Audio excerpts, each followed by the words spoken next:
while living at home and being a commuter student.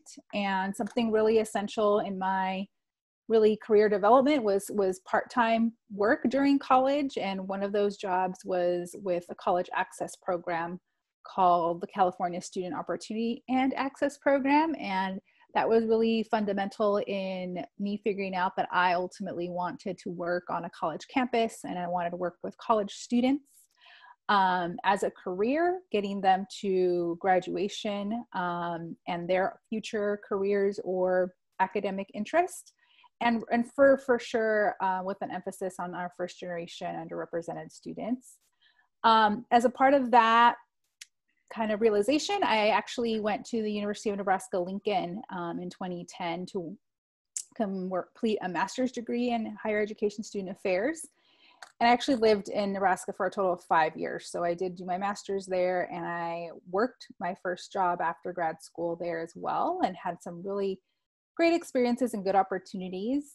One of which was working in their career center as a graduate assistant. So that's where I get some of my foundational knowledge about what I'll talk to you all about today, like CVs. But in 2016, I came over to UC Santa Cruz, and I was first the coordinator of undergraduate honors and research opportunities. And that's, for example, how Zia and I first crossed paths. But as of 2016, I've been with our Hispanic Serving Institution Initiatives and our Educational Opportunity Programs office, EOP. And if we were on campus, I do have an office in the Science and Engineering Library. I'm also at Merrill College once a week. But for now, you can find me on Zoom by scheduling an appointment through Slug Success. And that's my email there that I will share again towards the end of the presentation. I'm sorry, just for students who aren't UCSC students who wouldn't have access to Slug Success, is it okay for them to email you directly? Yeah, they can email me directly and we can set something up. Great. Thank you. You're welcome. All right. So to get you going with this knowledge about CVs, I start off with a resume versus CV comparison, because oftentimes students are a bit more familiar with resumes. And just keep in mind where you're at right now, because I'll give a variety of examples throughout the presentation, and some of them may not apply to you right now, right? It'll apply to you when you're a graduate student or a faculty member. So feel free to adapt to where you're at right now, you know, as far as an undergraduate student. And I'll emphasize some of those points as well.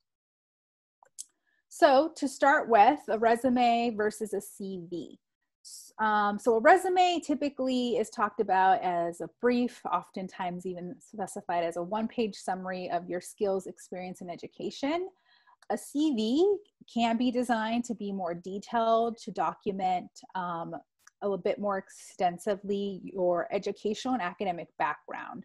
For sure, your degrees when you have more than one of them, your research experience, publications that you've authored or contributed to, presentations, honors, awards. And again, as you move forward, you'd be documenting perhaps your teaching experiences and grants that you've been honored to receive as well. So that's the purpose. As far as using a resume or a CV, so a resume can really be used for a variety of things, right? It has more general purposes. So you can use it to apply for jobs, internships in business, industry, the government sector, nonprofit organizations. Even when you apply to scholarships, sometimes they ask you to include a resume. A CV is more traditionally used when applying for academic or research positions. It's also used for academic awards. So whether that be in the future grants, definitely something you'll be updating if you're going to be up for tenure as a future member of a faculty group. So that's kind of when you would use one versus the other. At this point in time, right, if you're applying to something, a program, right, an undergraduate research program, a lab, they may say, send me your resume. They may say, send me your CV. They may say that you could send either one. You can also, if you get really proficient after today's workshopping your CV and you're super proud of your CV, but whatever you're applying to uses the term resume, I would encourage you to just ask, like, is it okay if I submit my CV in lieu instead of a resume? And hopefully they'll say yes, and be familiar with what to look for on your CV as well. So then the focus of a resume and a CV. So the resume is really looking at highlighting job-related experiences, maybe some volunteer work. In the case of college students, also extracurricular activities and the skills you've developed. Perhaps there will be some room on your CV for those items, but first and foremost, you will want to be documenting and demonstrating your academic achievements and scholarly potential. Like, that's what you'll want to focus on as you develop your CV. And then length, I referred to this before. It's super popular to think about resumes as one-page documents, 1 to 2 pages at the most, whereas a CV is as long as it's needed. And I will acknowledge, even with the resumes, depending on your industry, sometimes it's more than 2 pages. I would say what I have is a resume, and I think it's a good 6 pages long. So it's a long resume, but it's something slightly more acceptable for the industry that I'm in versus some others. So it's important to know your audience and know your industry. Okay. Are there any questions so far, either in the chat or that somebody would like to speak into the mic for?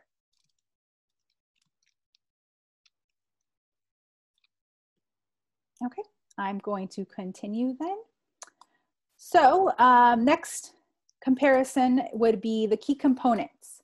Your resume would have, and you probably have this on yours, your name, your contact information, education, work experience, skills that you've developed, that you've trained in, your awards, your activities.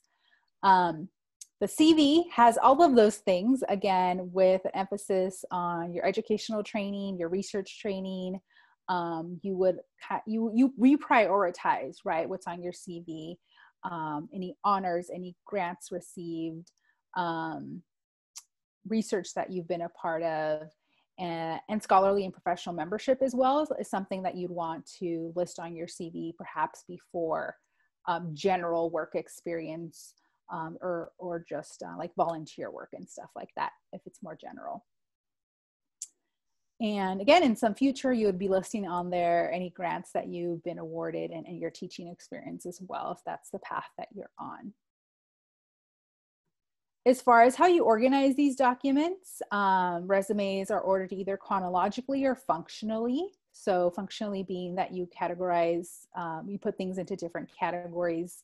And then the CV will, like any good document, be having a clear order, either chronological or reverse chronological, depending on disciplinary norms.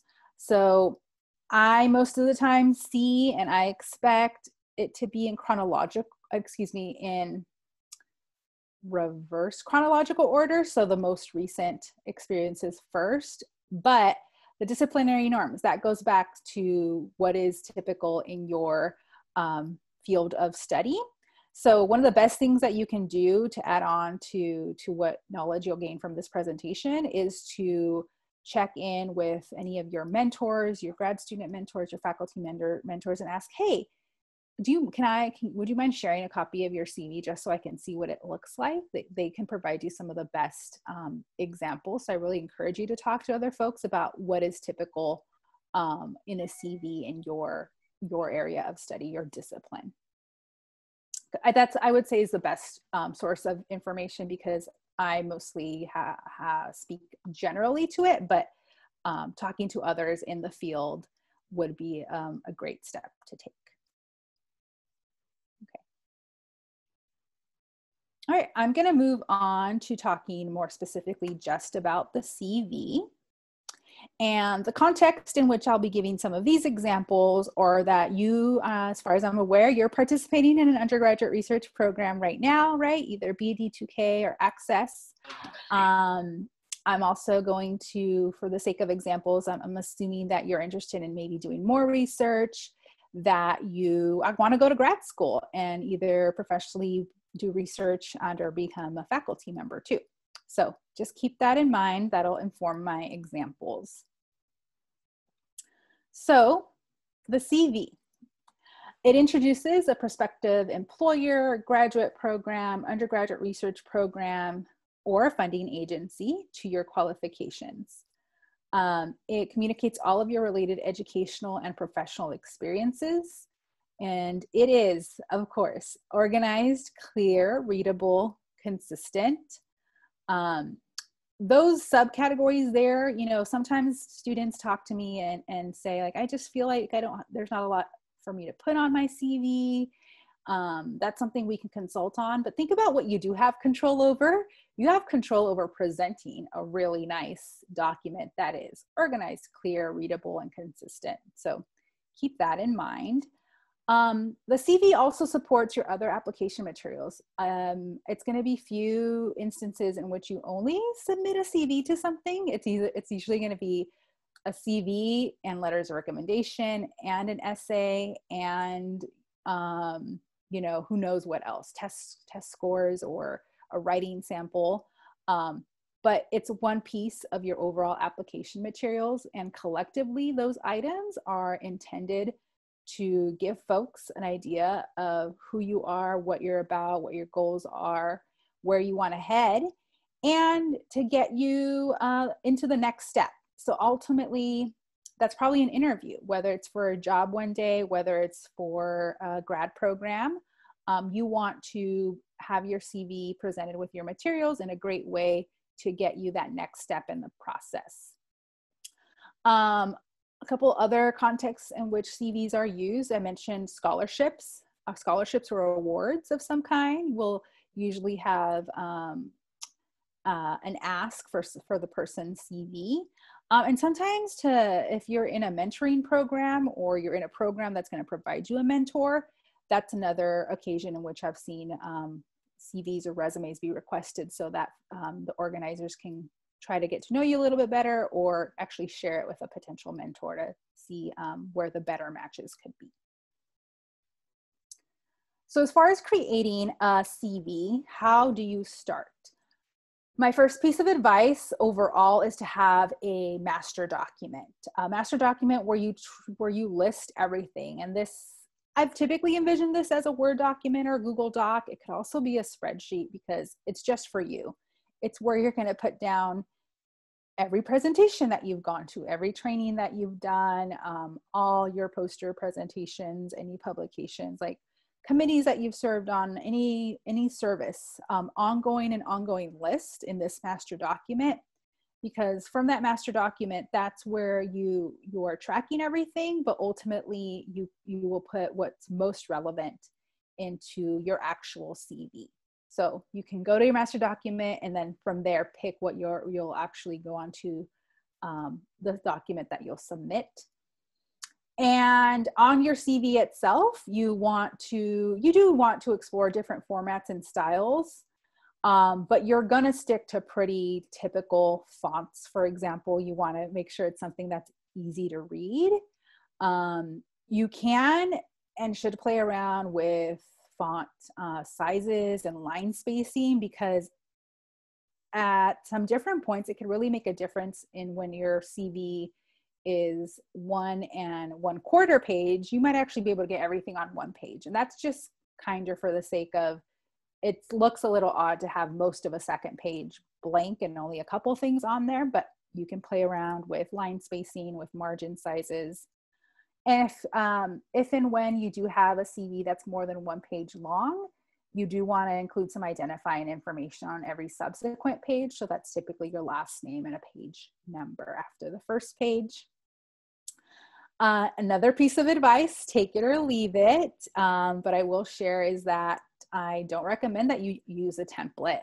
So Google Word with Google Docs or Microsoft Word and probably other systems out there offer resume templates or CV templates to, get you started, get you going and making your resume. But in my own experience, and even in seeing students work with them templates also, to me, they seem restrictive, right? They put you into a box of where you should put things, what you should put down.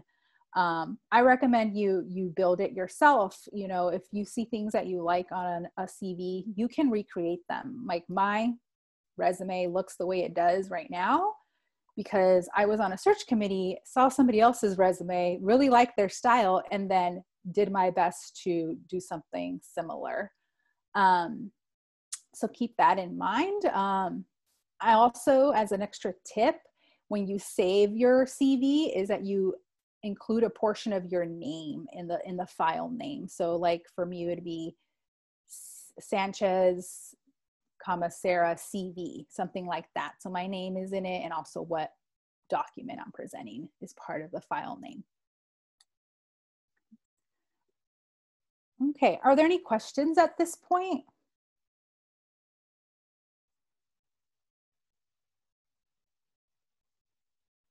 Okay, so I will then move on to CV sections.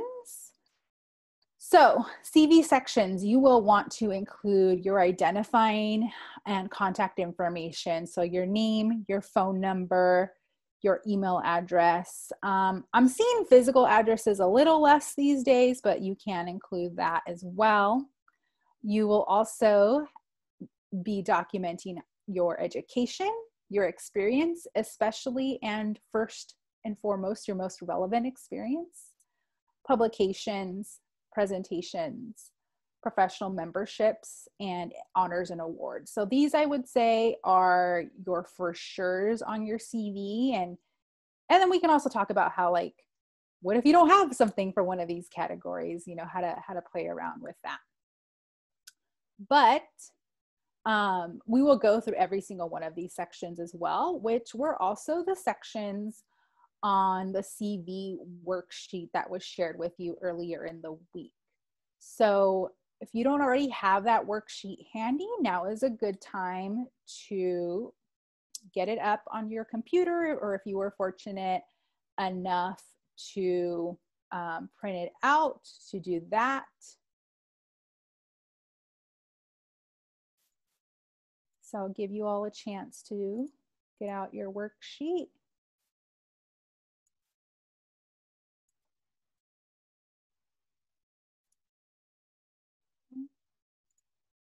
And let's see,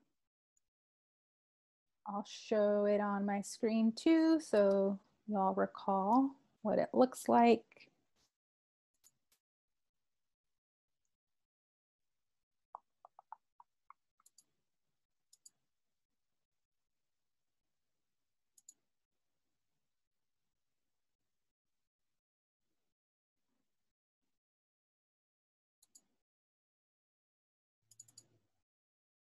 Okay, there it is. And again, those are the sections I just listed, and they are going to be the sections that I will continue to go through. So let's go back to the PowerPoint. All right, so first we are going to start with identifying and contact information. There we go. So I mentioned this a bit already, your name, address, phone number, and email address. Some tips to go along with this section. You are providing a phone number. Make sure that includes the area code. I would really advise that you have a personalized outgoing voicemail message that says, for example, in my case, "Hi, this is Sarah. Sorry I couldn't pick up. Please leave a message and I'll call you back." As someone who calls people for job interviews or scholarship interviews, things like that, I always feel a little bit of comfort when I hear a personalized voicemail message, because it gives me a better clue that I didn't dial that number wrong, that wasn't given a wrong phone number, because it's either that or what I refer to as the standard Verizon lady message. So I encourage a personalized outgoing voicemail message.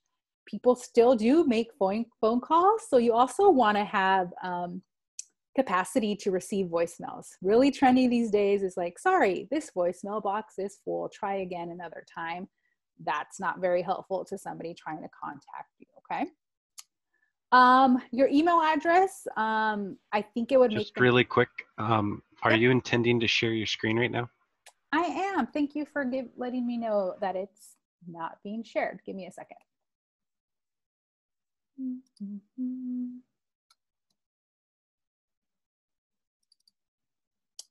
That should be good now. You're good. Yep. Thanks. Yep. Yeah, perfect. Thank you. Then with your email, for most of you, first piece would be to use your campus email. A lot of you, should have an email address associated with the school that you attend. That would be a great choice. Otherwise, make sure it is an appropriate email address that you check regularly. I used to work with high school students early on in my career, and their email addresses, a lot of them had references to kittens, but I recommend it be something that has your name or a portion of your name, something more professional. Really random tip too is to use consistent email addresses. So sometimes I see one email address on a CV, a different email address on an application, and okay, which one do they really want me to contact them at? Just don't have me second guess. Since we're talking about email, consider using labels or folders to keep yourself organized in the email environment, especially if you're going to be applying to several research programs or going through the graduate school application process. Consider exploring some organizational tools with your email accounts. There are different considerations throughout the world and in different cultures for CVs. In some countries, it's pretty standard that you actually include a photo of yourself or that you describe your physical characteristics as well. So just to account for some of those cultural differences, I'd say that for us in the US, that you don't include any photos of yourself, you don't describe any physical characteristics. And so overall, shying away from including information on your age, marital status, children, things like that. I also would encourage you to keep it to like text and lines to organize it.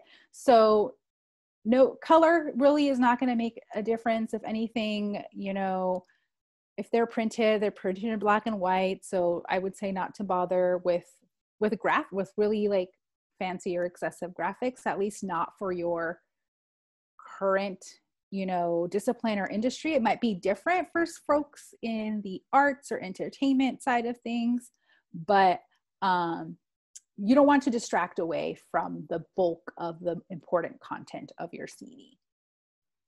Okay. The next section that hopefully you documented in your worksheet and are following along with now is education. So I'm interested, of course, in what your major is, but more specifically, what degree are you working on? Are you working on a Bachelor of Science, a Bachelor of Arts, a Bachelor of Journalism? Where are you attending school? When do you plan to graduate? Your GPAs are optional, right? I do advise that they be at least a minimum of a 3.0 in order for you to list them on here.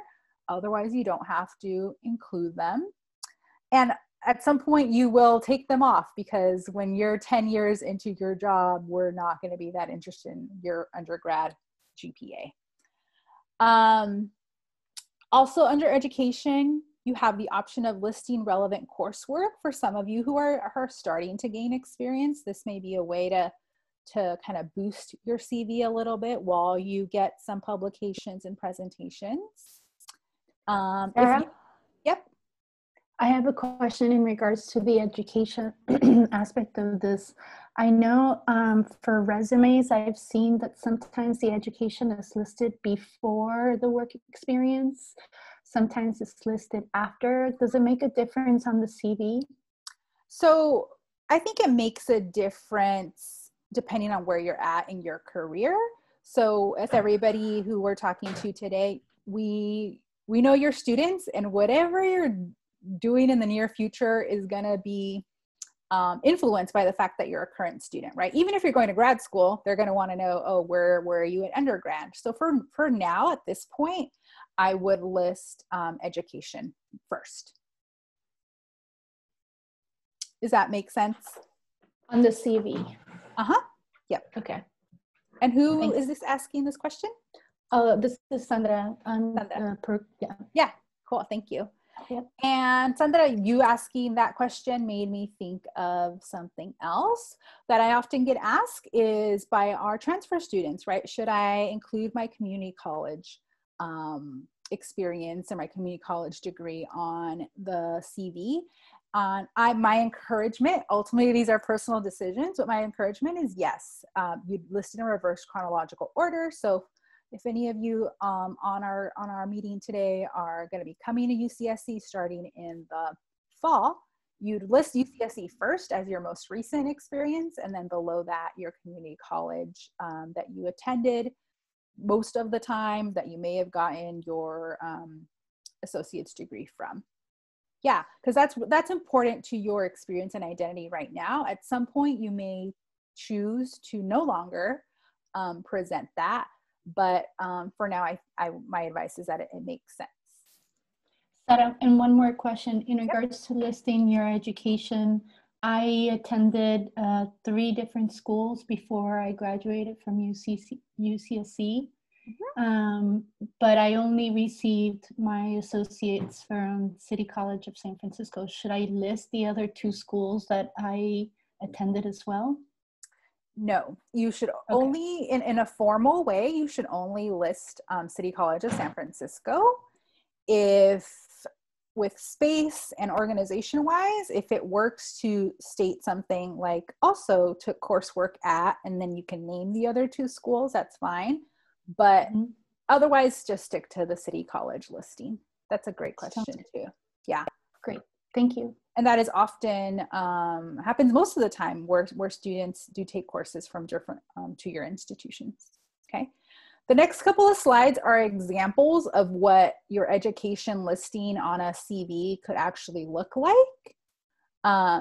And something I'll quickly say about the worksheet is a worksheet, right? It's not a temp. I know if we were live, you all would have gotten paper versions of this worksheet and would have handwritten your notes on it. You all got an electronic version, and that's meant for your own brainstorming and thought process. It's not meant to be a template. So like I said before, I encourage you to build your CV from scratch, or if you have currently a CV or a resume, that's where you can start as well with moving things around, adding things. But here's one example of what your education listing can look like. I'll give you another one.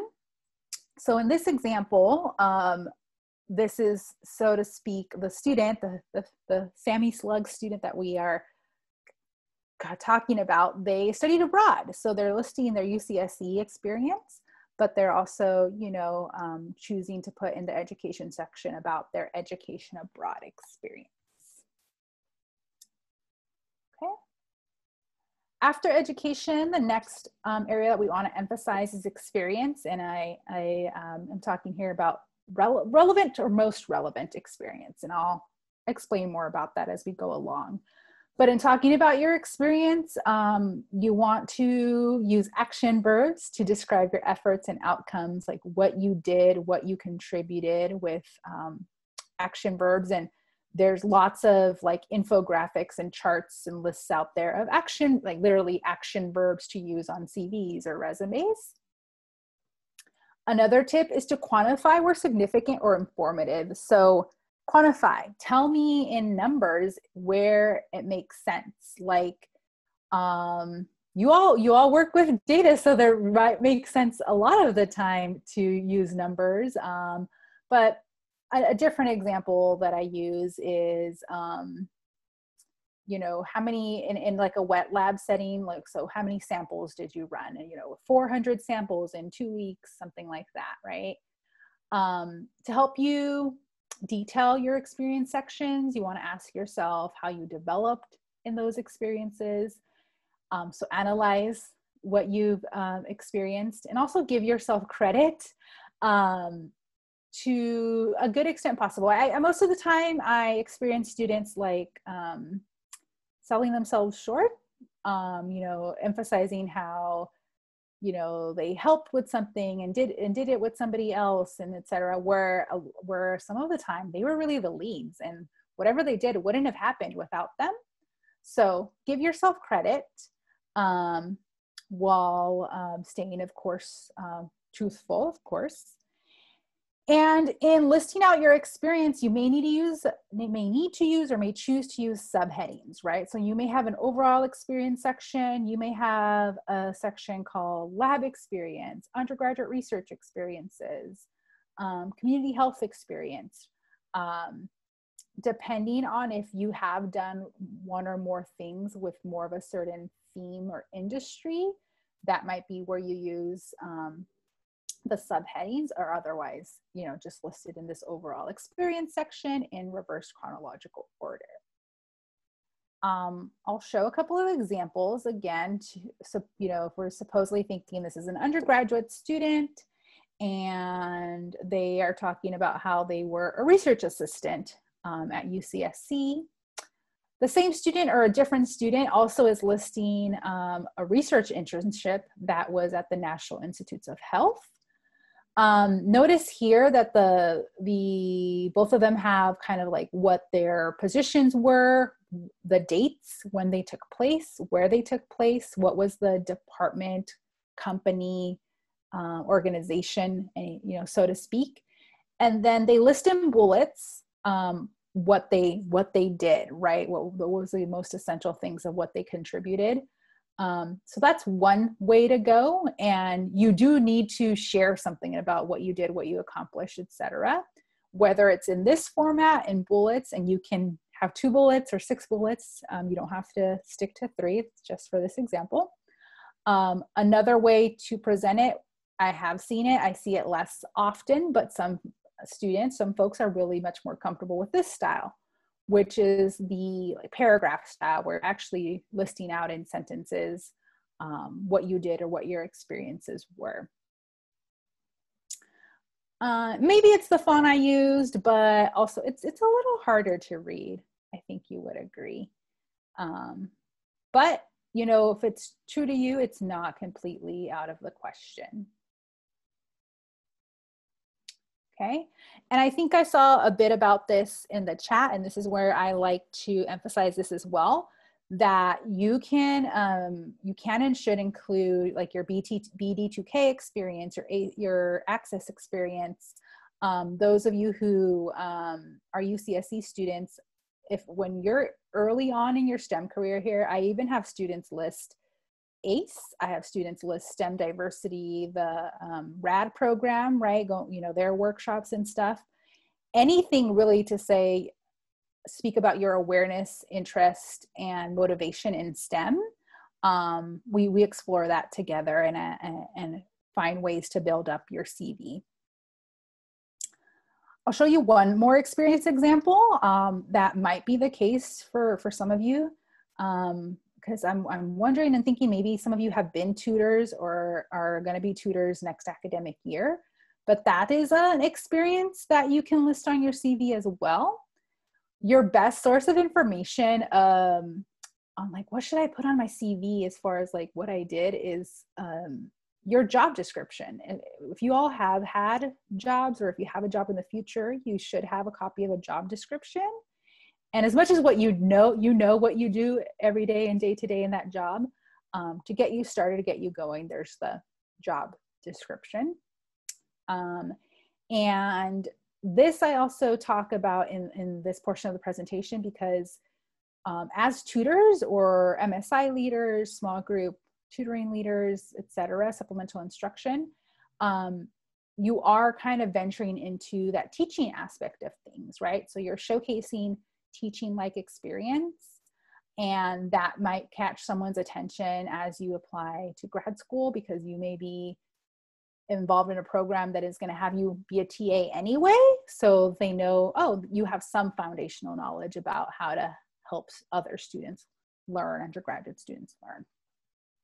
Okay, so we've covered the contact information, education, and experience sections of your CV. Are there any questions at this time? I have a question, Sarah. Yes. This is Zia talking. Yes. So first of all, thanks for highlighting the idea of using action verbs to describe your experience. Uh-huh. And I've seen some CVs that are in the present tense. And then I've seen some that like this example that you have up currently where learning assistant for Math 2 helped students work together, right? Mm-hmm. So sometimes I've seen help students work or hold weekly sessions, even though it's not taking place currently. What's the conventional opinion about that? I can give you the Sara Sanchez opinion on that. We like that. We respect your opinion. Thank you. I say that also because, again, what are the things we can control? Even myself as a counselor advisor, not being proficient in every single one of your industries or discipline students, right? I'll be forthcoming. Like I focus a lot on style. So what I direct students to do is if there's an end date, right? Like this example has an end date. So most of your verbs should be in past tense. I think that first one is in present tense that's just more of a description of their role. So I want to see anything that you are no longer doing anymore in a past tense. But if something, your current job, your current research experience, then please have that in present tense. That's the Sara Sanchez opinion on that. Thank you. I agree with that. Okay, great. I just know it's a question that may come up later on when people are actually preparing their CVs. Yeah, and so if you're in like BD2K, right? If today on July 10th you had a CV and you talk about BD2K in it, attend workshops, attend panel presentations, complete projects, on August something or other when the program is over, pull up your file, put the end date August 2020, if we can speak that firmly about the program. And it's now attended workshops, attended panel presentations, completed. So yeah, you just change it once it's over. Great, thank you. Yep. Sarah, and this is Sandra speaking. I was doing some research a couple of days ago, and I found something that talked about how when we are trying to invoke sort of these action verbs, it is, I guess the idea too is sort of like, rather than when we're thinking about, for example, action verbs in combination with like things that are very sort of common on these documents, such as like team player and creative thinker, it came up in my research that it's better to, rather than say team player, use these action verbs to actually describe the ways that you've been a team player. Awesome. I don't know if that's something that you can speak to. Well, even just on this comment that you're making, Sandra, like it makes way more of a difference if you give an example. You can't go on forever as in your example on a CV, but that as to how you were a team player, right? Versus just list like summary of skills, team player, good communication. Like, sure, you could list those things, but it is more powerful to list things as examples. I think just the culture of resumes and CVs is the culture of action verbs as well. That's why if you do a Google search, you'll get so many results of all these charts of action verbs. Because I think something else associated with that is we're used to using the same words over and over. So collaborated is not that fancy of an action verb or even action verb at all, but I know that's something that's I had on my resume so many times. But you're also making me think of something else, which is in industry, like for jobs, you will also be submitting cover letters, right? That's a great space to detail your examples a little bit more, right? If you're going to just say team player on your CV, on your cover letter, you can tell me how you were a team player, who you volunteered to help on your team with a project, and what the outcome was. And again, if we're thinking about these documents as the first step in you getting to a next step, even more so than in an interview, right, is where you're going to talk that up even more. Yeah. So I don't know if that's a, it's definitely not a concise answer, but does that help you think about this a little bit more? I think with the action verbs, the idea there too is to vary the words that you're using. So it doesn't read all, so that every bullet doesn't start with the same word. That's one of the more fundamental things about that. Yes, that's very helpful. Thank you. You're welcome. Okay, next we are going to look at a publication section. This is an example of a publication section. So some of you already, some of you in the near future will be contributors to and or first authors on publications. When you're not the first author, or even when you are, one idea is to somehow with the font bold essentially, or emphasize where your name is, right? How you were a part of any of these publications, and you want to use the reference style, citation style that is common to your discipline. Gavin, do you have a question? Yes. So part of my project, I should say, is to do data wrangling. And I've actually, I've been told that we actually put our names on the list of contributors. So would that be something that we could use? You said that's called, you're working on data wrangling? Yes. Okay, and that gets published to like an online database or something?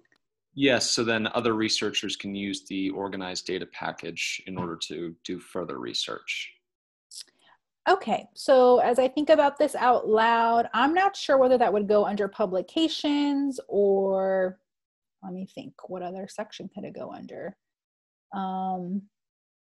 Well, you are publishing it to the web, right? So yeah, that could go here, because folks, if you're listing something under publication, that means if I look at it, I can go find it somewhere, right? I can go find the book, I can go find the journal article. In your case, I can go find this data set or something like that. Okay, thank you. Yeah, okay, cool. Yeah.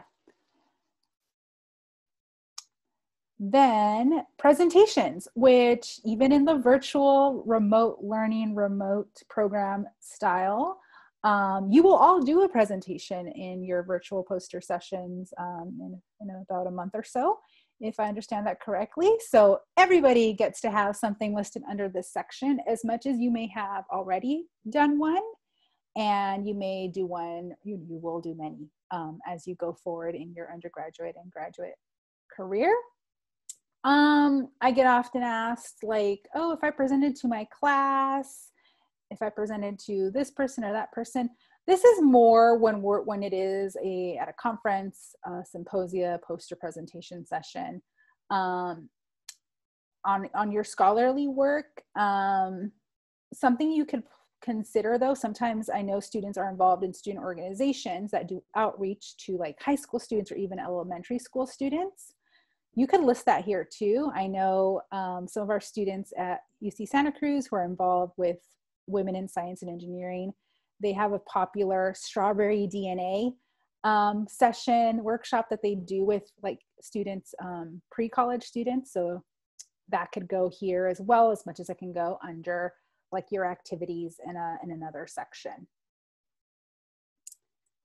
And professional memberships. So if you are a member of a student organization, and many of our student organizations who have like national origins or even national management. So for example, this is listed here. The first acronym is for the Society of Hispanic Professional Engineers.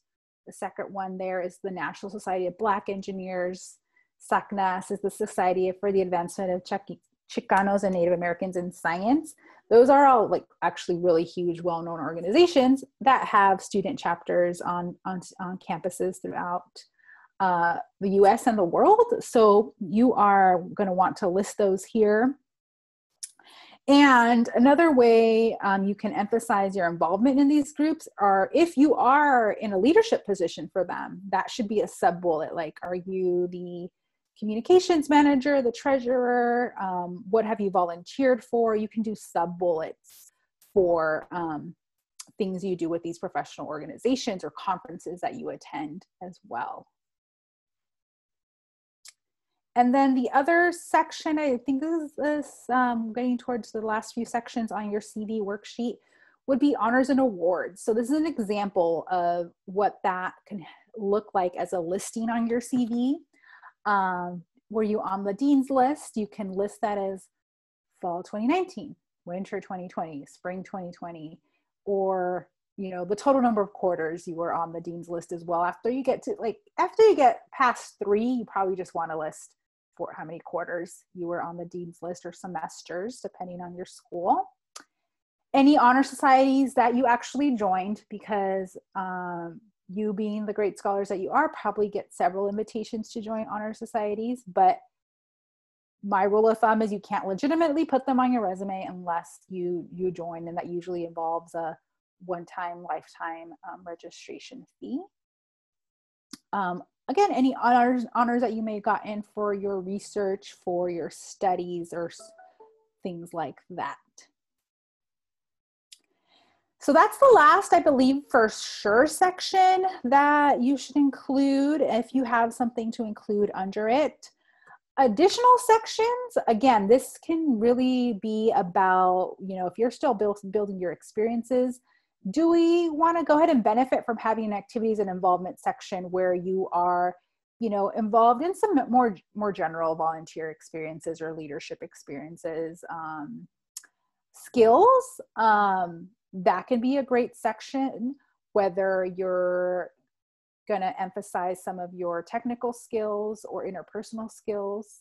You can be listing any trainings or certifications that you've been through, languages that you speak, both spoken languages and computer languages. I like to remind myself about that. And I usually do talk to students about their supposedly unrelated work experience, right? If you had work experiences in retail, in food service, in customer service, that type of stuff, that says a lot about you and your experiences. You do have transferable skills from those jobs to your future, right? Working with other people, managing a lot of things at once, staying calm, all kinds of things. And it rounds out who you are, right? It gives me a better picture of all that you've been involved in. So that is an opportunity to include that on your CV. You just may list it, right, with less details. Like I worked at Sunglass Hut when I was in college. Lots of folks work, coffee shops, things like that. You put it down, and I know a little bit more about you through that. And if I want to ask you questions, I can. Okay. And this is just an example of what an activities section could look like.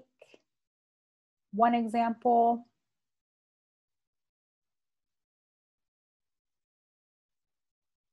This is another one, right? I talked a little bit earlier about if this isn't listed in professional organizations, it might be listed under activities. And a pseudo student who was president and treasurer of SHIP at some point.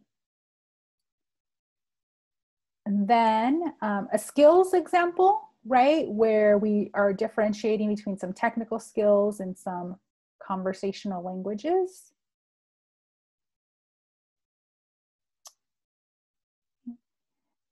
And that is what I have for you all. Let's see here. I'm looking at the chat. Yep, I agree, Zia. Ask your mentors, ask the other folks in the lab. look at for their advice, look at their CVs. Consider that your homework after this presentation. You reaching out to folks that you know directly, and also like doing some online searches. Timothy, you asked about what about participation in college clubs, organizations, teams? Where would that go? Yep, you caught on there. Activities and involvement.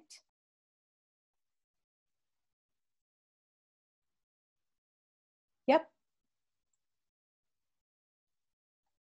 I agree, Stephanie. If your activity or involvement is related to science, reword it. You can reword it. You can try to have it be, earlier on your CV. I know I got on the engineering side of thing. There's that. I think at Santa Cruz, we have a group called Formula Slug. They build a car every year. That's very much related to, I'm sure, those students' future interests. Okay. What other questions are there, whether you'd like to put it in the chat or feel free to unmute yourself to ask? Yeah, so everybody can hear. I have one. Would you say that creating a CV or resume would help you better prepare to create your LinkedIn profile if you don't already have one? Because I know for me, it served as a great reference to start just kind of filling in my profile on LinkedIn. Absolutely. So yeah, my answer is yes. You make a really good point, because I think right now, this day and age, they kind of go hand in hand. Like, I do think about LinkedIn a lot in the ways I think about a CV or a resume. I would say I'm a bit more of a traditionalist, so I'd say prioritize the resume or CV, like make sure you have a hard copy of that. But then with what you have on there, you'll be able to better fill in your LinkedIn profile. Thank you. So I just kind of wanted to drop a little comment for everyone in the BD2K program. If you haven't already joined the Slack channel, I'm going to be resending invitations today. But my hope is that with this workshop you guys have just attended with, thank you to Sarah. I would hope that you guys start developing your CVs if you don't have one already, or your resumes, so that we can kind of get the ball rolling and develop your profiles on LinkedIn. That way we can stay connected in a group.